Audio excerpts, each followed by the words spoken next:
Persoalan limbah medis yang berkaitan dengan COVID-19 harus menjadi perhatian serius semua pihak. Jika salah penanganan, maka korban akan terus berjatuhan. Seperti apa penanganan limbah medis COVID-19 di Lampung? Berikut penelusuran tim News Trending.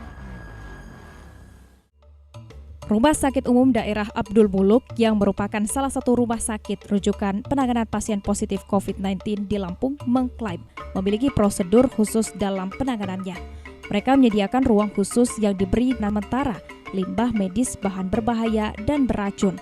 Namun tak ada penjagaan khusus di ruangan ini. Dari pantauan tim News Trending Radar Lampung TV, ruangan ini steril dan tertutup rapat. Tak hanya itu, terdapat papan penanda yang bertuliskan bahan berbahaya. Sampah limbah medis bahan berbahaya dan beracun ini dari pantauan dibungkus plastik berwarna kuning dengan terdapat keterangan biohazard atau limbah infeksius.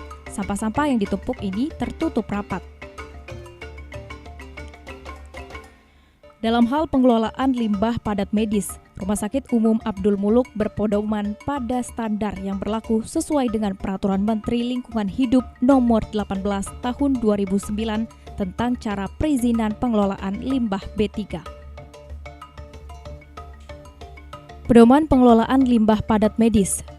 Peraturan Menteri Lingkungan Hidup dan Kehutanan Nomor P.56-MEN-LHK Setjen Garing 2015 tahun 2015 tentang tata cara dan persyaratan teknis pengelolaan limbah B3 dari fasilitas pelayanan kesehatan.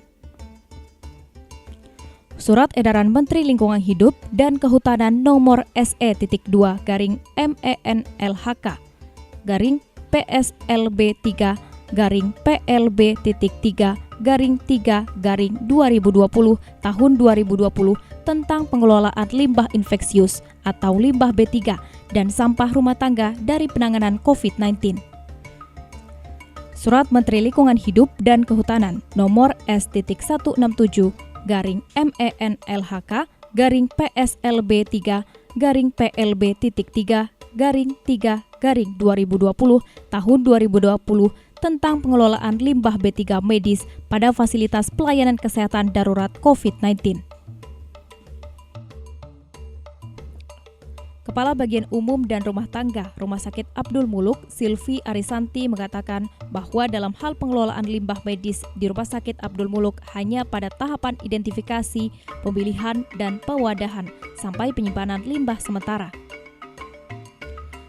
Sedangkan untuk proses pemusnahan, pihak Rumah Sakit Umum Abdul Muluk menggandeng PT Wastek serta PT Bioteknika Bina Prima sebagai jasa transporternya. Keduanya dipercaya penuh untuk mengelola.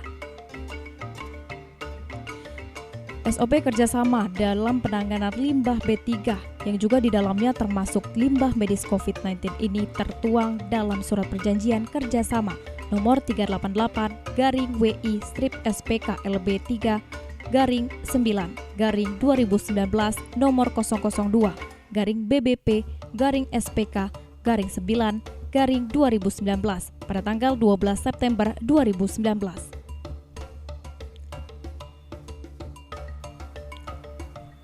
Proses pengelolaan limbah B3 COVID-19 di RSU Abdul Muluk. Rumah Sakit Umum Abdul Muluk hanya melakukan identifikasi, pemilahan, pewadahan, dan penyimpanan sementara.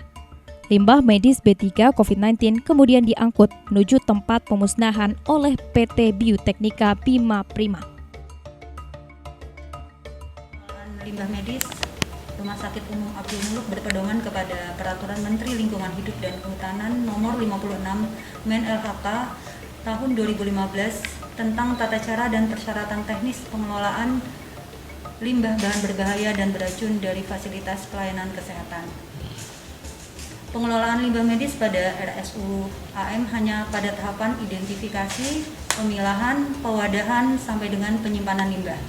Selanjutnya, rumah sakit bekerjasama dengan PT Bioteknika Bina Prima sebagai jasa transporter dan PT Wastek sebagai pengelola limbah yang telah mempunyai izin pengelolaan limbah bahan berbahaya dan beracun dari fasilitas pelayanan kesehatan limbah medis dari Kementerian Lingkungan Hidup dan Kehutanan.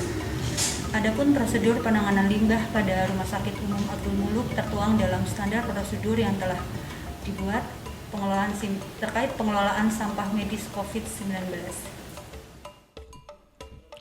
Pemusnahan limbah medis B3 COVID-19 dilakukan dengan cara pembakaran. Namun SOP terkait pemusnahan itu berada dalam wewenang PT Wastek dan proses pemusnahannya tidak di Lampung melainkan di Serang, Banten.